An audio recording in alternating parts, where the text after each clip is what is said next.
But Your Excellency, see, isn't all of these crises helping the PDP play into the hands of the APC? No, we will never. Look at how things turned out in the Ondo elections, for example. Ondo election, for example,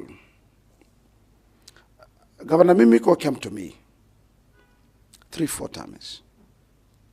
And I told him clearly that, Mimiko, you are a governor. We will all love to support you to get a candidate that will win the election. But please allow people to go and contest that election. If Jonathan will be voted out by Nigerians, what makes you think that as a governor you can anoint somebody and the people will accept it? He refused. In other words, people that came to buy form in this office are 7, and they went under primary. He went to court, and the court said yes, they use an election of the state to determine.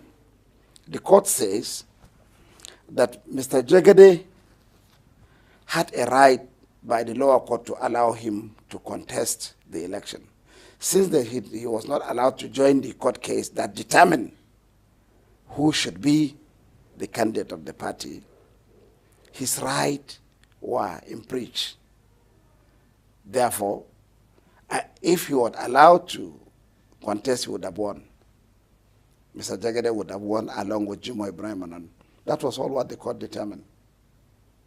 And we abide by what the court said, and they went and lost the election because he picked the wrong candidate.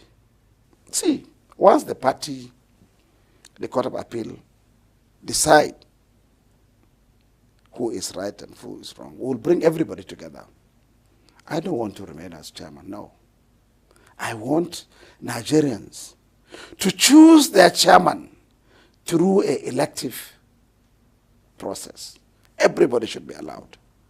Let them go and run. The best man should be the national chairman of the party, not handpicked by anybody. That's my position. Ahmed McAfee was in this office where you are now. I spoke to him. I told him that, look, it's not about Ali Sharif and you. You know that what has happened is wrong. Let's do the right thing. Did he agree? Well, at a stage he did. Later he backed out. After that meeting? Yes. Or in the course of the meeting? No, after the meeting. Which meant there must have been some pressure from some quarters. Oh, I don't know. That's best answered by him. But he came, we agreed on some principles how we can get the party out of this problem. So how do you think this can be resolved? Definitely. It can be resolved through the court. Once the court makes pronouncement, then we go back and put our party together. And if your faction loses out, you still work with Of course, yes. That's a commitment. Of course, commitment. PDP wants to return to power in 2019. Yes. But can they look Nigerians in the face and say, we did our best when we had the opportunity? Yes. Why not? Well, look at, now PDP has not been in government for 2.5 years, or 2 years, just closely 2 years. So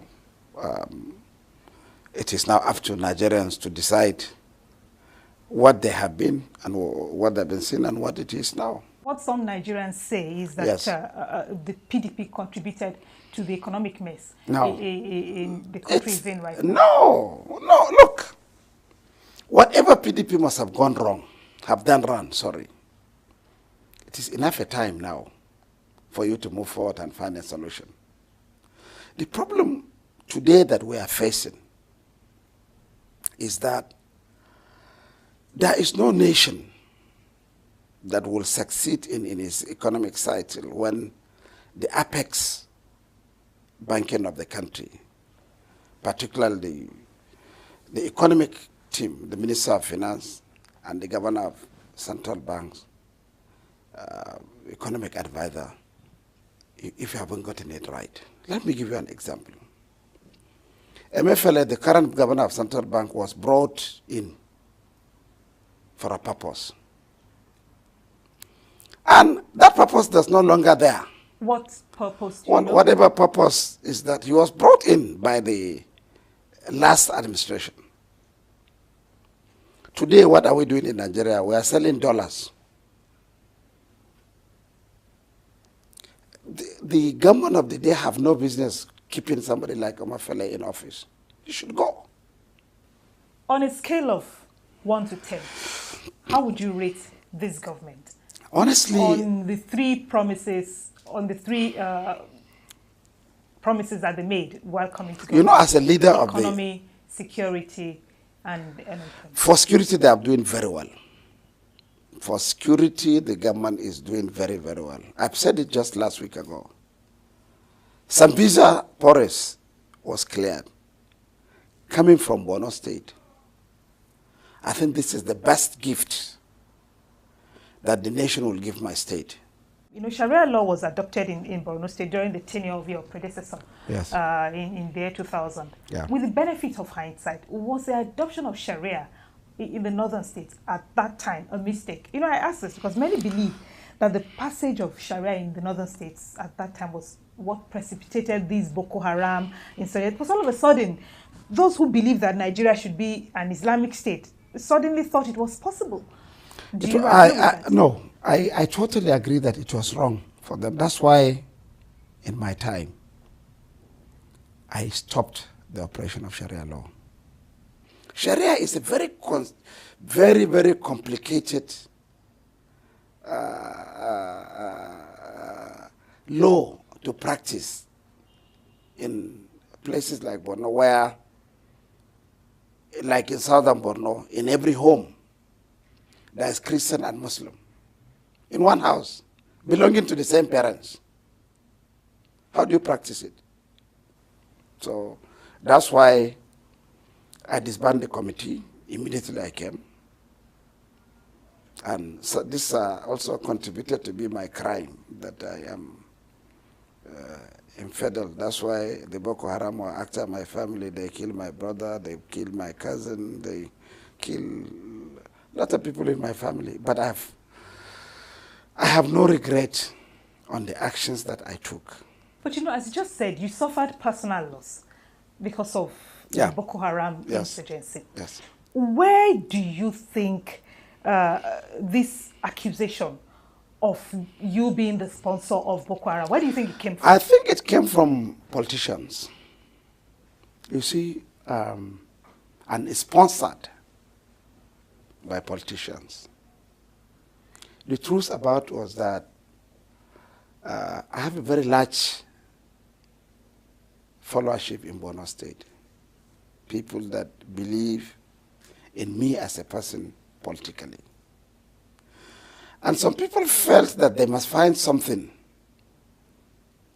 that will dent my career. Otherwise, one, I didn't do the Sharia.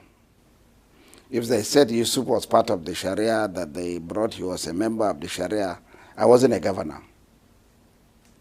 I was in busy National Assembly as a leader of the minorities.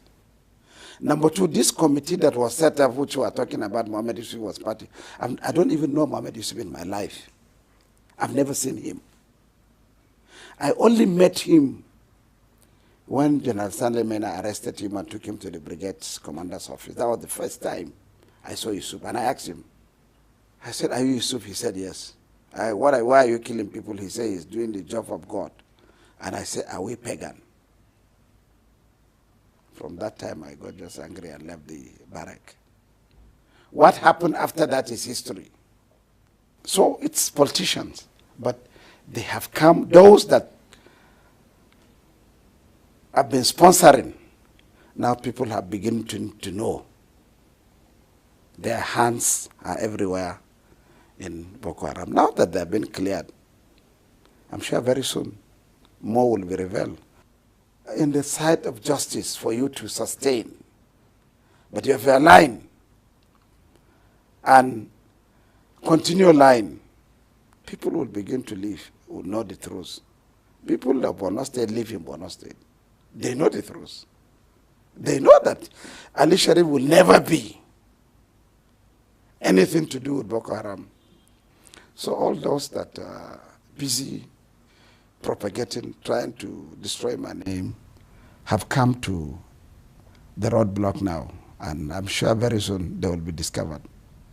Senator Alimodu Sharif, we thank you for your time. Thank you very much. And we thank you for watching. Please join us next time when the program returns. But between now and then, let's continue our conversation online at channelstv.com. And tweet me your thoughts, will you please, at @ModeliSY. Thanks again for watching, and we hope to see you again next time.